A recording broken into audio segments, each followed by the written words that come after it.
Companies do the best job of living up to their values and developing ethical employees, including managers, recognize that the real cause of success or failure is always the people. The success of the organization isn't about the managers, but the great people who get the work done. Coaching and mentoring your staff to seek higher performance is at the root of your organization's success. You must remember your people must be developed. Let's take a few moments to review some tools and methods you can employ in your daily leadership path to help the organization and your staff succeed for the long term. Mentoring is a very important tool that should be used anytime a colleague needs help. However, coaching will help inspire them and help them begin to tackle challenges on their own. You should mentor your colleagues when you notice they need help understanding a process due to their lack of experience or context of a topic. If you notice a colleague fails to understand an issue and is stuck, not knowing how to move forward, you should offer ideas and solutions and instructions.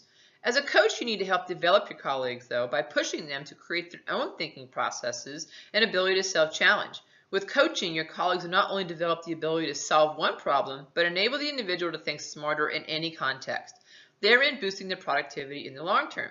It takes thought on how to best develop the colleague you are coaching, but there is a plethora of coaching tools you can utilize to fit scenarios you are facing. The Performance Coaching Toolkit noted as the reference to this presentation is a great place to look for the tools you need. As a leader, you must get involved with your colleagues and consider that the ideal of development of leaders is a contact sport. You have to be engaged with your colleagues and be focused on their development. Be a real person with your colleagues and show them you care. Follow up with them on their concerns and make communication and feedback a two-way street. According to Goldsmith, continual contact with colleagues regarding development is so effective it can succeed even without a formal program being established. As noted in the figure included, you need to manage and lead your staff. It is imperative to organizational success. Open communication is a necessity for a successful organization.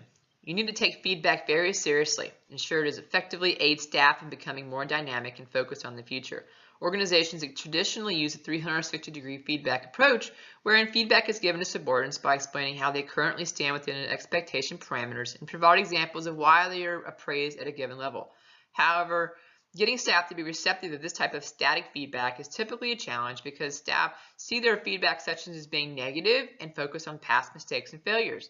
There's a new approach of communicating how staff could improve, which is known as feed forward, which focuses on the future and provides an expansive and dynamic state of communication up and down the chain.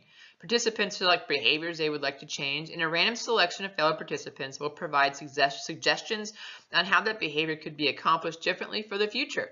These feedback sessions are quick, and employees get some great ideas on improving their behaviors without having to go through the process of reliving their failures.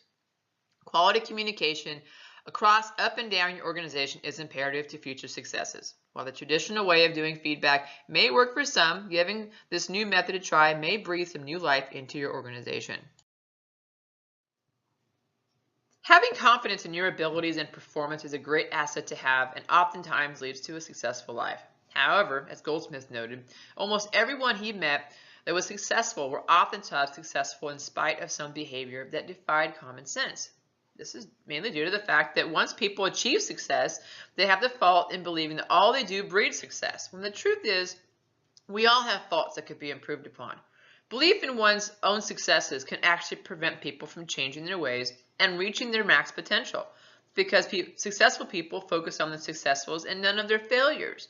Taking stock of your failures is just as important as having confidence because it will help you identify changes you need to make, even if you've achieved successes already.